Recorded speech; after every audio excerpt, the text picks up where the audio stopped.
الصحافة الجهوية تواكب واحد الحدث وطني.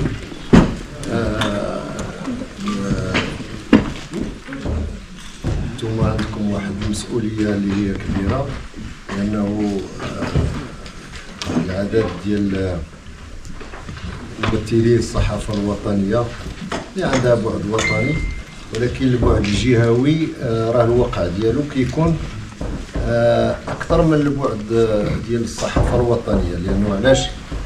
الأمور اللي كتهم الجهة والإقليم، كنتكلم على جميع أنحاء المملكة، كيكون عنده نقل ديال الخبر، الطريقة باش كيتنقل الخبر.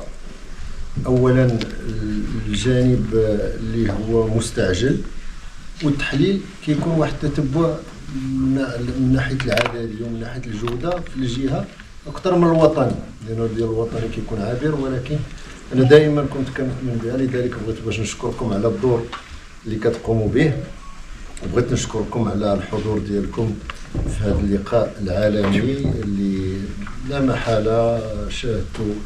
أولا الحمد لله المكانة ديال المملكة المغربية بالقيادة ديال صاحب الجلالة محمد السادس نصره الله وإياده، اللي عطى الرعاية السامية ديالو لهذا اللقاء، واللي عطاته واحد الطعم خاص.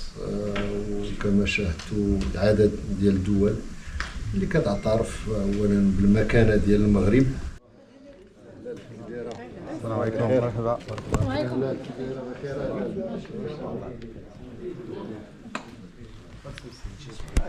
اهلا الشباب كي داير؟ اهلا. اسمح لي.